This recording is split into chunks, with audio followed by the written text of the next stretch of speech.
to my kitchen, Gigi's Kitchen, where you get to learn all kinds of tips about cooking and new recipes to try out. It is very traditional here for us to have cornbread, and so I wanted to go over about 3 important points I think are really important with cornbread.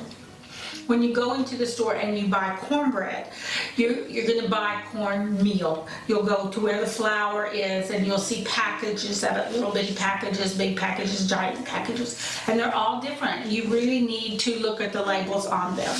Now, I am not endorsed by any of these products. They're just what I had in the cabinet, so this is what I pulled out to show you. So, always look to make sure this says yellow cornmeal mix on it.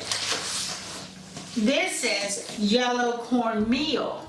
So there is, when we make cornbread, we always have in our mix, you have your cornmeal, you have your flour, your baking soda, your salt, your sugar, and then you have your wet ingredients, which are your eggs and your milk and your oil, and then you combine them all together.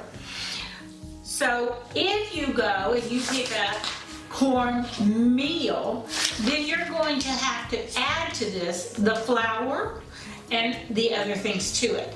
And I will highly suggest that you turn to the back of your package and read it and see what it says. Every one of them will have a recipe, easy cornbread, and it will have a recipe there. Read your recipe there. And I stick to these recipes. I have my favorites, but I usually follow the recipe fairly closely. I think with all baking, it's really important that you really monitor your ratios. And this one says in here, to make cornbread, I will need all-purpose flour, the cornmeal, and some sugar, some baking powder, some salt, and so on, and milk and eggs and oil, blah, blah, blah. So right there, this is a little more prep to do than if you just bought the little box of Jiffy, okay, which is a cornmeal mix. And that's what this is, a cornmeal mix. So if I turn this one around and I read on the back of it, and this one does, it says Homestead Cornbread. And in here it just says 2 cups of best yellow cornmeal mix, and then it goes straight into the milk and 2 eggs and 2 tablespoons of oil or melted butter, whichever you want to use. So all the flour, the salt, and other things are in there, and you could add a little sugar if you want it to be more sweet or not so sweet. So make sure you really pick up and read your package and make sure what you're getting. Now, if you go over and they have all the little packets lined up, and we do buy those packets, it's one of the few packets I will buy, is I will buy the packet meal mix for an individual serving, and it'll serve probably 2 people in this household. But I keep a big bag or a big carton in the cabinet because I make large amounts of cornbread when I make cornbread. So make sure you're reading your labels to see what it is that you're buying. Number 1, most important, make sure if you're getting a mix or you're getting the meal. Now, one thing that I will say, that once you mix up your meal, whether it's from scratch or you're using the mix, either one, especially with the mix, I always go back in and add some baking powder. I like mine to puff, and I just think sometimes the mix doesn't have enough puff to it for me. So for every serving or whatever pan size recipe amount, I would add a ½ teaspoon of double acting baking powder, and you'll see that says double acting on it. That means it really is 1 teaspoon. So if I add a ½ teaspoon.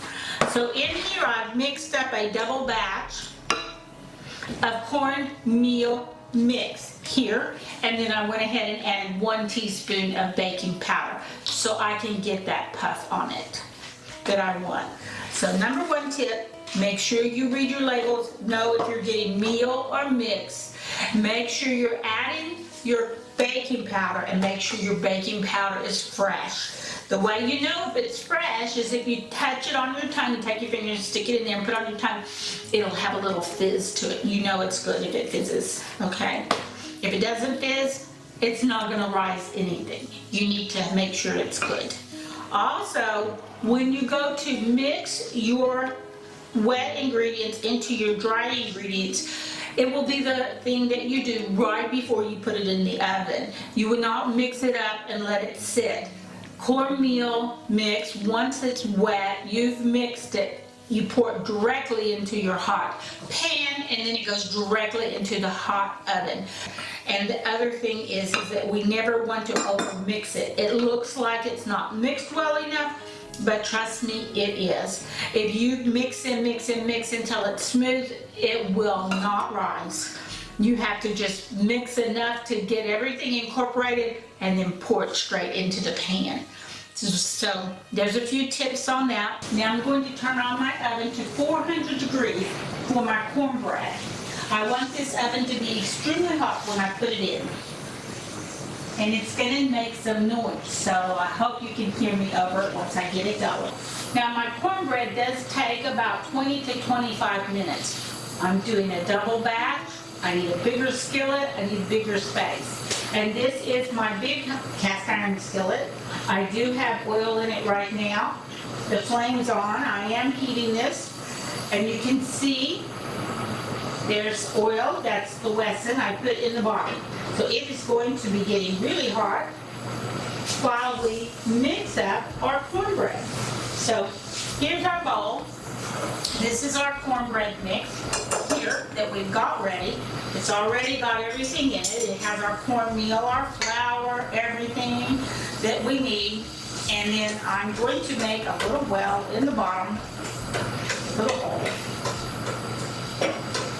in the bottom, and I do use my whisk. And so while this is heating, it's going to be getting really hot here in a minute. And this is my wet mixture. This has my milk, my eggs, and my oil. And my eggs are not broken. They are not scrambled in here. I will not scramble them until after I put them in the mix.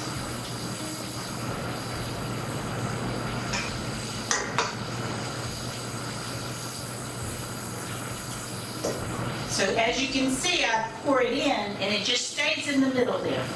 There goes my eggs, pop, pop, pop, pop, and my oil. I want this to be good and hot. It's working on it. It's starting to shimmer. All right, I think we're getting there on this skillet. We want that oil good and hot when we put this in. So now I'm going to stir this up. There's my eggs. I'm going to break them.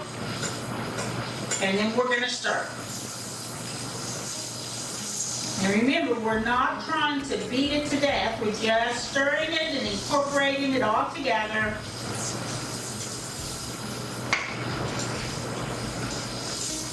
And you will have lumps, but it will not be lumpy when it comes out of the pan.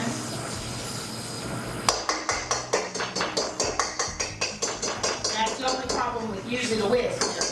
It does get stuck up in the middle. Right? Bang it until it comes out. And then I go at it again. And that's pretty much it. So you see, we're just stirring it all together. There's no whipping or beating or battering or folding, just a nice little stir to get everything incorporated, to get all the egg blended through. And for the skillet, if I drop this in, you'll see it's hot. Let's turn the skillet off.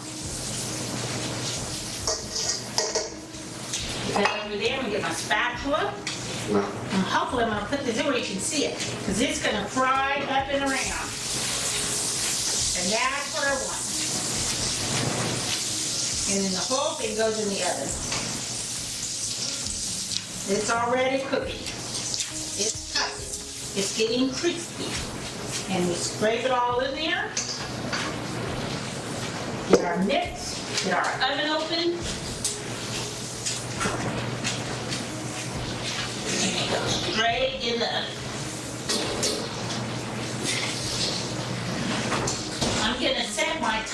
simmer for 10 minutes, and then I'm gonna rotate my pan. I know they say, oh, all these new ovens, you don't have to do that anymore, but I promise you, everything cooks better when you do rotate it in the oven. So let's get our cornbread out and see how it looks. Now that looks like some good crusty cornbread right there. I'm going to go ahead and test it like you always do with a big giant toothpick. And look, it comes out clean all the way through. That's great. And one of the first things I always do is I put a slice in it to allow the steam to come out so it won't be soggy on the inside. So we're going to go ahead and cut it right through the middle, just like a piece of pie. You can cut it in squares if you want, but I usually do it in a pie. And remember, this is really hot. So if you're worried about it, you can always take it out. And the oil was so hot, when we put it in, it sealed the bottom.